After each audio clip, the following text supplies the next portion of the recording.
Mata kuliah Sosiologi Hukum, tinjauan mata kuliah. Mata kuliah Sosiologi Hukum merupakan mata kuliah yang ditujukan bagi mahasiswa sosiologi yang juga mahasiswa hukum dan juga mahasiswa hukum. Namun demikian, mereka yang tertarik pada permasalahan hukum yang terjadi di masyarakat juga bisa mempelajari sosiologi hukum. Buku materi pokok sosiologi hukum ini bertujuan memberikan bekal kemampuan kepada pembaca untuk melihat hukum dari sudut pandang sosiologi. Penekanan yang diberikan dalam melihat hukum berbeda dengan sudut pandang ilmu hukum. Hukum dilihat dengan melihat kondisi yang ada di masyarakat, interaksi, dan berbagai sistem lainnya. BMP ini dikemas dalam 9 modul sebagai berikut. Modul 1 membahas mengenai pengertian sosiologi hukum dan tempatnya baik di sosiologis maupun di ilmu hukum. Modul 2 membahas mengenai sejarah dan perkembangan sosiologi hukum. Modul 3 dan modul 4 membahas mengenai teori-teori yang menjadi dasar dari terbentuknya sosiologi hukum, di mana modul 3 membahas mengenai teori klasik dan modul 4 membahas tentang teori modern. Modul 5 membahas mengenai keterkaitan antara hukum dan perubahan sosial. Modul 6 membahas mengenai kesadaran dan pemahaman hukum khususnya di Indonesia. Modul 7 membahas mengenai hubungan antara hukum dengan stratifikasi dan juga struktur sosial. Modul 8 membahas tentang efektivitas hukum di masyarakat. Modul 9 membahas mengenai aspek metodologi dalam hukum sosiologis. Agar Anda dapat memahami materi yang ada dalam BMP ini, sebaiknya Anda mengikuti proses pembelajaran yang sudah didesain dalam BMP ini. Anda juga sebaiknya mencoba mengerjakan latihan dan tes formatif yang ada di BMP ini. Selamat belajar dan semoga sukses. Modul 1 pemahaman. Modul 1 pengertian ruang lingkup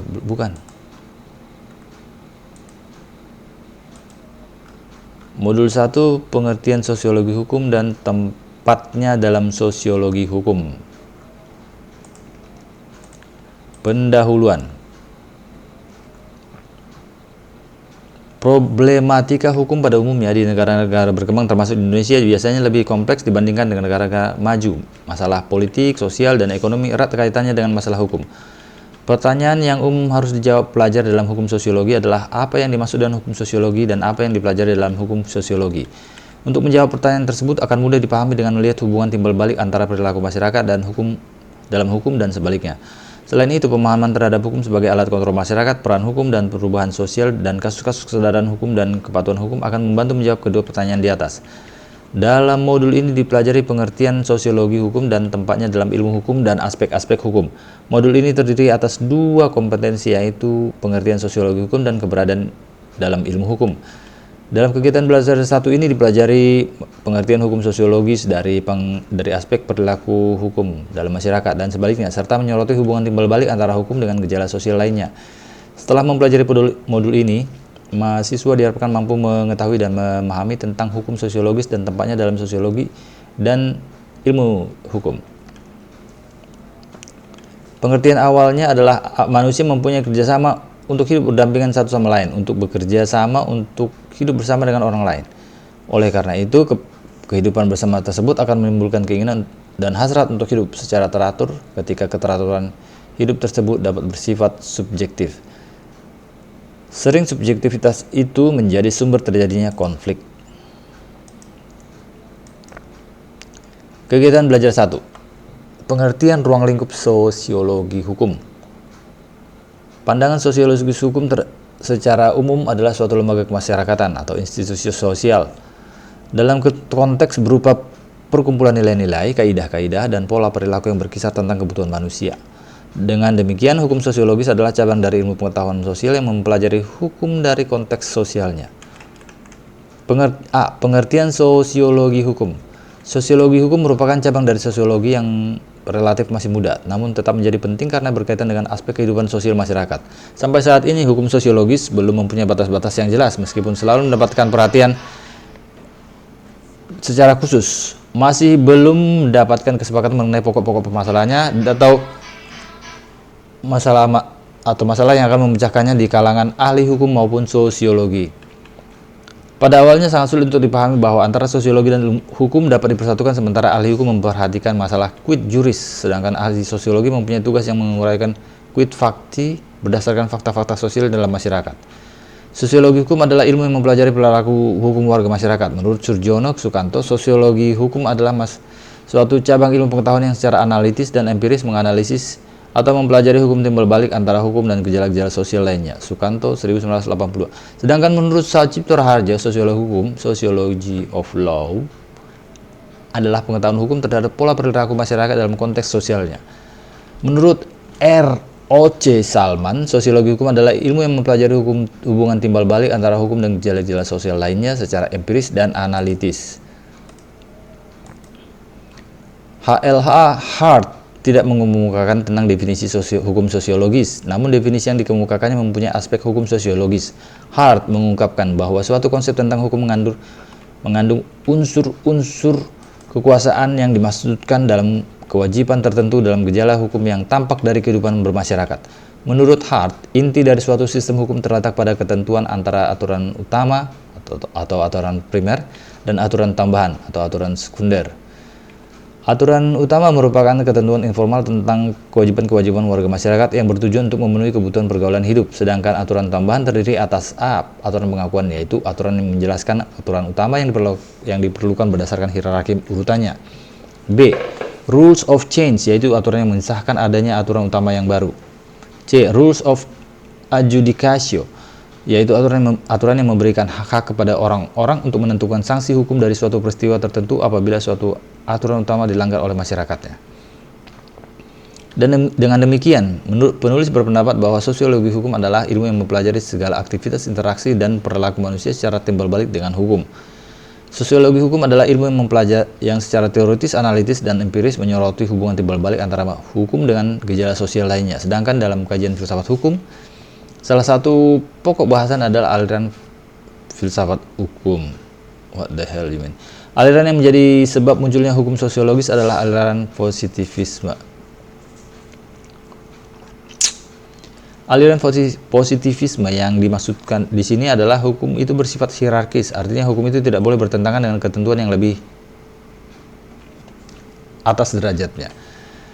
Stratifikasi derajat hukum yang paling bawah adalah keputusan badan pengadilan. Di atasnya adalah undang-undang dan kebiasaan. Di atasnya lagi ada konstitusi, dan yang paling atas adalah menurut Hans Kelsen, Grundnorm. Hal-hal yang mencakup meta yuridis. Dengan demikian, hanya hukum sosiologis yang dapat mengungkapkan jawaban atas pertanyaan apa itu Grundnorm, yaitu dasar atau dasar sosial dari hukum yang merupakan salah satu objek pembahasan dalam sosiologi hukum. Adapun aliran filsafat hukum yang mendorong tumbuh dan berkembangnya hukum sosiologis sebagai berikut. 1. Mazhab sejarah yang dipelopori oleh Karl von Savigny. Savigny mengungkapkan bahwa hukum itu tidak dibuat, tetapi tumbuh dan berkembang bersama-sama dengan masyarakat. Volksgeist. 2. Aliran utility yang diungkapkan oleh Jeremy Bentham. Bentham mengungkapkan bahwa hukum itu harus bermanfaat bagi masyarakat guna mencapai hidup bahagia. 3. Aliran sociological jurisprudence dari Eugene Ehrlich. Dengan konsepnya hukum yang dibuat harus sesuai dengan hukum yang hidup dalam masyarakat, living law. 4. Aliran pragmatic legal realism dari Roscoe Pound dengan konsepnya law as a tool of social engineering. Dengan demikian, kajian ilmu hukum beranggapan bahwa hukum sebagai gejala sosial banyak mendorong pertumbuhan sosiologis hukum. Jadi tidak seperti yang dikemukakan Hans Kelsen yang menganggap hukum sebagai gejala normatif dan selanjutnya harus dibersihkan dari anasir-anasir sosiologis atau non-yuridis. Adapun manfaat mempelajari hukum sosiologi adalah 1. Mengetahui dan memahami perkembangan hukum positif, tertulis dan tidak tertulis di dalam negara atau masyarakat. 2. Mengetahui efektivitas berlakunya hukum positif dalam masyarakat. 3. Mampu menganalisis penerapan hukum dalam masyarakat. 4. Mampu mengkonstruksi fenomena hukum dalam masyarakat. 5. Mampu memetakan masalah-masalah sosial dalam kaitannya dengan penerapan hukum dalam masyarakat. Dalam konteks interaksi sosial, selalu terjadi masalah-masalah yang sering membuat masyarakat terjebak dalam siklus konflik yang sulit untuk diselesaikan, dinamika sosial, sehingga memberikan motivasi kepada manusia, baik secara individu maupun masyarakat untuk mawas diri, dengan menyediakan alternatif hukum sebagai perangkat nilai dan norma yang mampu merekonstruksi gejolak sosial yang merisaukan. Dinamika kehidupan sosial yang merambah sendi-sendi kehidupan sosial tidak mudah untuk diselesaikan tanpa disadari oleh suatu konsep dasar yang diharapkan dapat terimplementasi sebagai dasar atau panutan sosial kemasyarakatan. Konsep dasar tersebut didahului suatu kajian ilmu sosial yang secara konkret dapat mendistribusikan manfaat untuk menata dan mengelaborasi kehidupan sosial kemasyarakatan. Dengan kajian ilmu sosial yang konkret, maka adanya transmisi antara ilmu sosial dengan ilmu hukum sebagai variabel yang mereduksi hukum-hukum sosial. Untuk itu, ilmu sosial merupakan kerangka dasar untuk studi sosiologi hukum.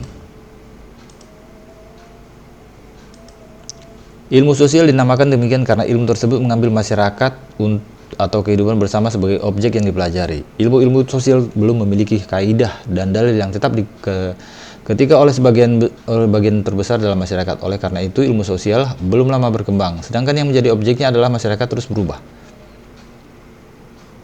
Sifat masyarakat terus berubah hingga belum dapat dikirimkan maupun diselesaikan secara tuntas hubungan antara unsur-unsur dalam kehidupan masyarakat yang lebih mendalam.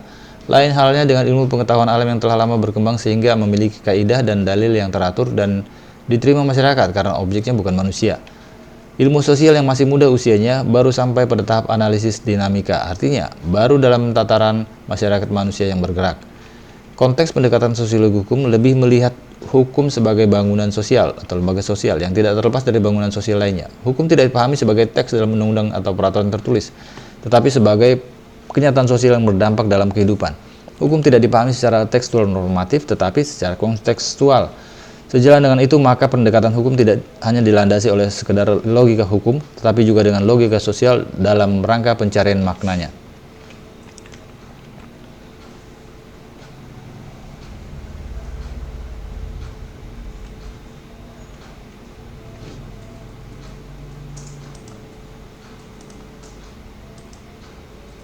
B. Jenis-jenis penelitian. Berdasarkan pengertian dan ruang lingkup hukum sosiologi dapat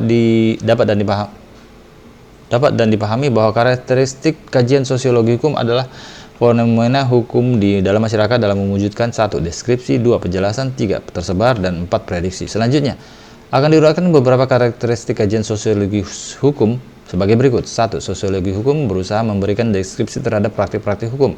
Apabila praktik-praktik ini dibeda-bedakan ke dalam pembuatan undang-undang, penerapan dalam pembelajaran, maka ia juga mempelajari bagaimana praktik yang terjadi pada masing-masing bidang kegiatan hukum itu. 2. Sosiologi hukum bertujuan untuk menjelaskan mengapa suatu praktik-praktik hukum di dalam kehidupan sosial masyarakat itu terjadi, sebab-sebabnya, faktor-faktor apa yang berpengaruh, latar belakangnya, dan sebagainya. Hal itu memang asing kedengarannya bagi studi hukum normatif. Studi hukum normatif kajiannya bersifat perspektif, hanya berkisar pada apa hukumnya dan bagaimana menerapkannya. Sacipto Raharjo mengutip pendapat Max Weber yang menamakan cara pendekatan yang demikian itu sebagai pemahaman interpretatif, yaitu cara menjelaskan sebab perkembangan serta efek dari tingkah laku sosial. Dengan demikian, mempelajari hukum sosiologi adalah menyelidiki tingkah laku orang dalam bidang hukum sehingga mampu mengungkapkannya. Tingkah laku dimaksud mempunyai dua segi, yaitu luar dan dalam. Oleh karena itu, hukum sosiologis tidak hanya menerima tingkah laku yang tampak dari luar saja, melainkan juga memperoleh penjelasan yang bersifat internal, yaitu motif-motif tingkah laku seseorang. Apabila disebut tingkah laku atau hukum, maka hukum sosiologis tidak membedakan antara tingkah laku yang sesuai dengan hukum dan yang menyimpang. Kedua-duanya diungkapkan sama sebagai objek pengamatan dan penyelidikan ilmu ini. 3. Sosiologi hukum senantiasa menguji keabsahan empiris dari suatu peraturan atau pernyataan hukum sehingga mampu memprediksi suatu hukum sesuai dengan yang sesuai atau tidak sesuai dengan masyarakat tertentu. Pernyataan yang bersifat khas ini adalah apakah kenyataan yang memang seperti yang tertera pada bunyi peraturan itu? Bagaimana dalam menerapkan peraturan-peraturan hukum itu? Perbedaan yang besar antara pendekatan yuridis normatif dengan pendekatan yuridis empiris atau sosiologi hukum adalah pendekatan yang pertama menerima apa yang tertera pada peraturan hukum, sedangkan yang kedua selalu mengujinya dengan data empiris. 4. Sosiologi hukum tidak melakukan penilaian terhadap hukum. Tingkah laku yang menaati hukum dan yang tidak menaati hukum sama-sama merupakan objek observasi yang setara. Ia tidak menilai yang satu lebih dari yang lain. Perhatiannya yang utama hanyalah untuk pada memberikan penjelasan terhadap objek yang dipelajarinya. Pendekatan yang demikian ini sering menimbulkan salah paham seolah-olah hukum sosiologis ini ingin membenarkan praktik yang menyimpang atau melanggar hukum. Sekali lagi dikemukakan di sini bahwa Hukum sosiologi tidak memberikan penilaian, melainkan mendekati hukum dari segi objektivitas semata dan bertujuan untuk memberikan penjelasan terhadap fenomena hukum yang nyata. Contoh kasus, Jakarta.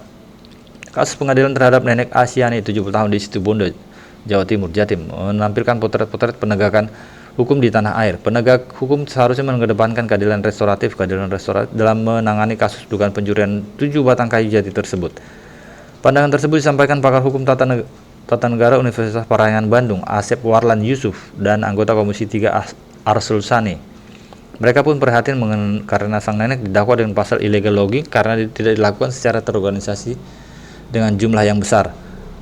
Karena itu mereka berharap hakim kelak bisa cermat melihat kasus ini. Ini kan dugaan pencurian 7 batang kayu, apalagi penipu atau Nenek Asyani memiliki bukti kepemilikan tanah ini, dan ini bukan tuduhan pengambilan lahan. Khawatirnya ada kriminalisasi yang semula bukan kejahatan dijadikan kejahatan, ujar Asep saat dihubungi kemarin.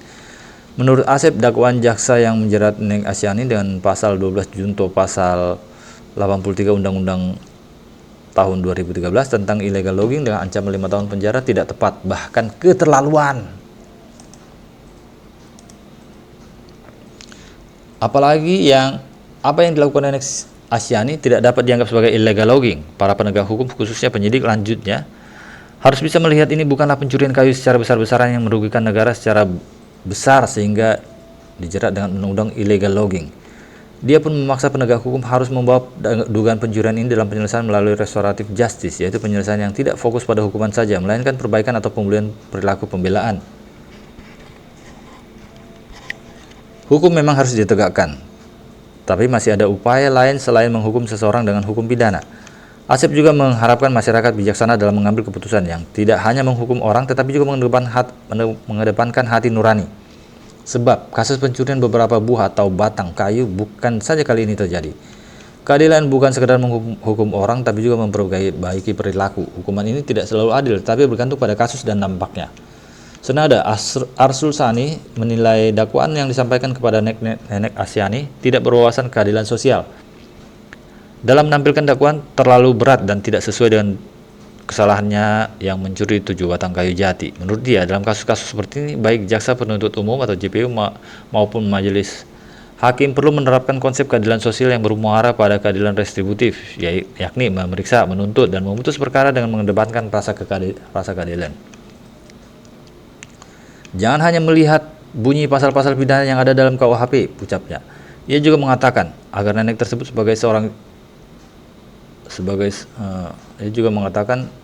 agar nenek tersebut sebagai seorang cucu agar dapat menempuh jalur hukum untuk melakukan banding dan menyampaikan ketidakadilan yang diterimanya di pengadilan. Nenek sebagai penipu dapat menggunakan haknya untuk banding dan menyampaikan tentang ketidakadilan yang dialaminya. Ini kok penipu sih tulisnya? Ini terjemahan otomatisnya buruk.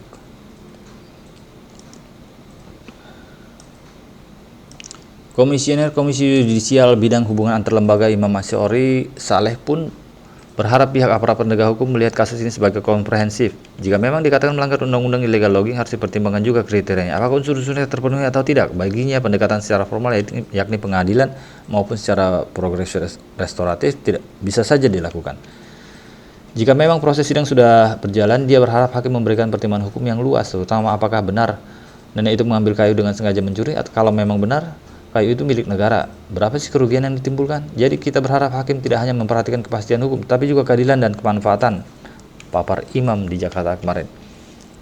Kepala Biro Hukum dan Humas MA Ridwan Mansur saat dikonfirmasi menyatakan bahwa belum bisa memberikan tanggapan apapun mengenai kasus tersebut. Pasalnya untuk kasus atau perkara yang sedang berjalan di tingkat pertama, hanya pengadilan negeri yang tahu persis bagaimana detail perkaranya.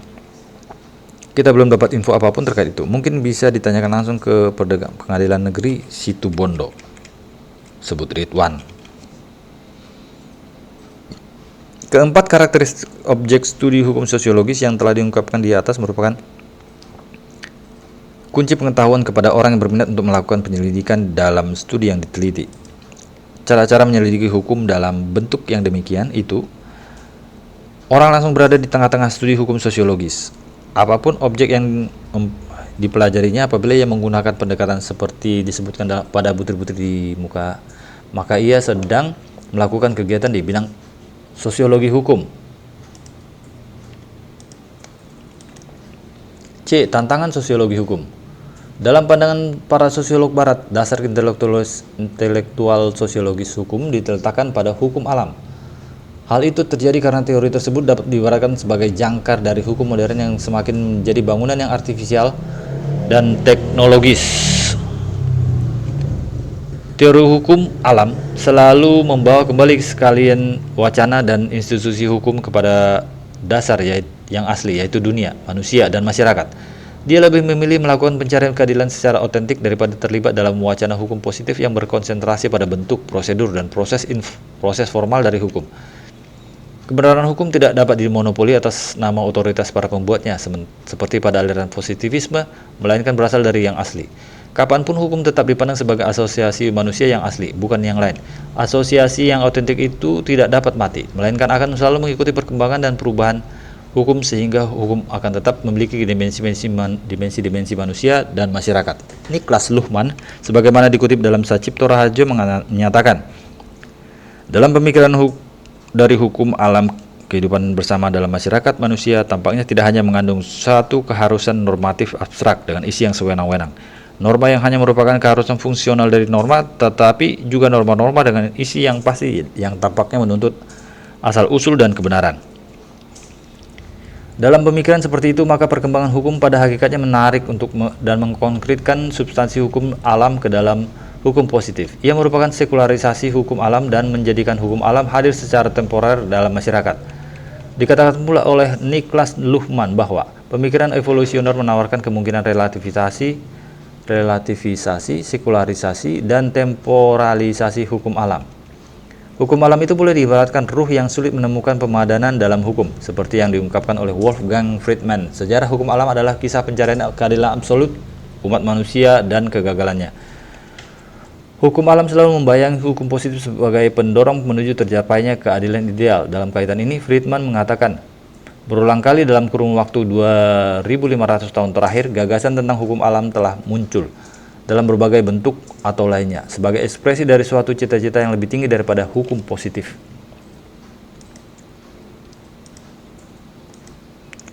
Peranan hukum alam yang demikian menyebabkan ketegangan yang tidak pernah dapat dihapuskan hukum antara dengan yang tak dapat dihapuskan hukum antara dengan kemauan masyarakat tentang bagaimana seharusnya hukum itu bekerja. Hukum alam tidak dapat dipandang sebagai suatu norma yang mutlak dan tidak dapat diubah. Seperti dikatakan di atas, ia mencerminkan perjuangan manusia untuk mencari keadilan, suatu yang mungkin tidak pernah ditemukan secara sempurna di dunia ini. Norma hukum alam, kalau bisa disebut demikian, berubah dari waktu ke waktu, sesuai dengan cita-cita keadilan yang wujudnya berubah-ubah dari masa ke masa. Dengan demikian, keadilan sesungguhnya merupakan suatu cita-cita yang isi konkretnya ditemukan oleh keadaan dan pemikiran zamannya.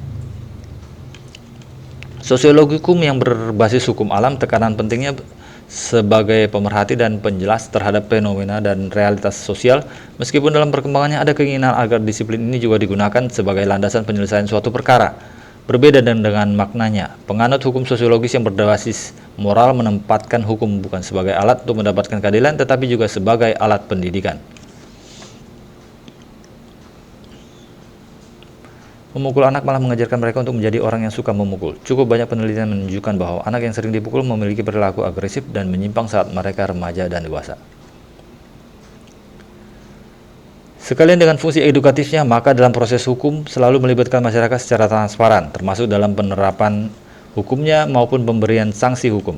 Melalui proses sosial itu diharapkan tumbuh kesadaran hukum bahwa setiap kejahatan akan berakibat fatal bagi pelakunya. Dengan kesadaran yang diperoleh melalui penjelasan dan pengalaman atau penglihatan secara langsung, maka masyarakat tidak akan mencoba-coba melakukan kejahatan.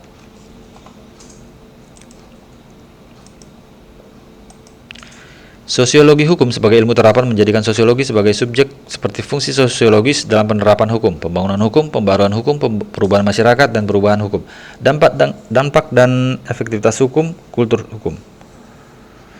Sosiologi hukum merupakan suatu ilmu pengetahuan yang secara teoritis, analitis, dan empiris yang menyoroti pengaruh gejala sosial lain sebagai terhadap hukum dan sebaliknya. Surjono Sukanto dan Sacipto Harjo membuat rumusan yang sama tentang hukum sosiologis, yaitu hukum sosiologi mempelajari hukum hubungan timbal balik antara hukum dan masyarakat.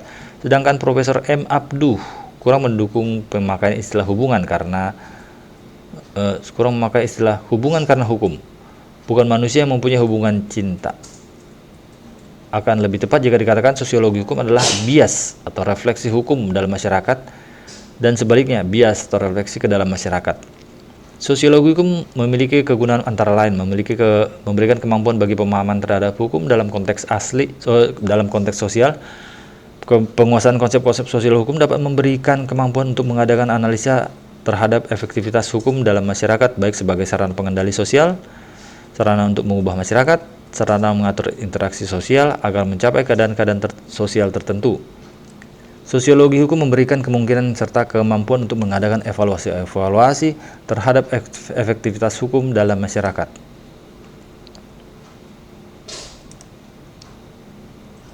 Masuk ke dalam rangkuman.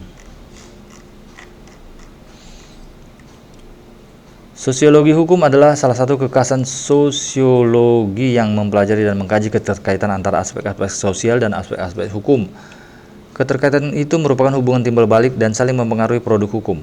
Pendekatan sosiologi hukum, konteks sosial pendekatan ini lebih memandang hukum sebagai bangunan sosial atau lembaga sosial yang tidak terlepas dari bangunan sosial lainnya. Hukum tidak dipahami sebagai teks dalam undang-undang atau peraturan tertulis, tetapi sebagai kenyataan sosial yang berdampak dalam kehidupan.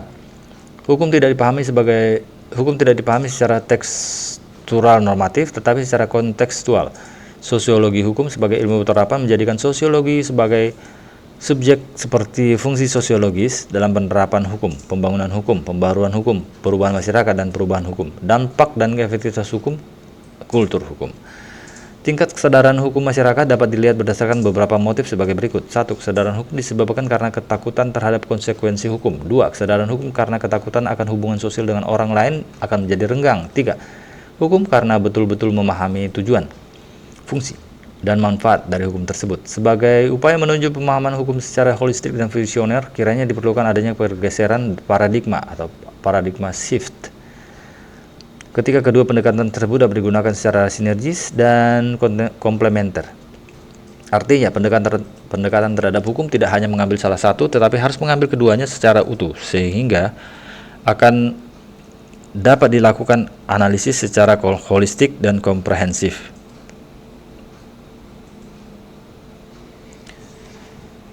Sekian dan terima kasih.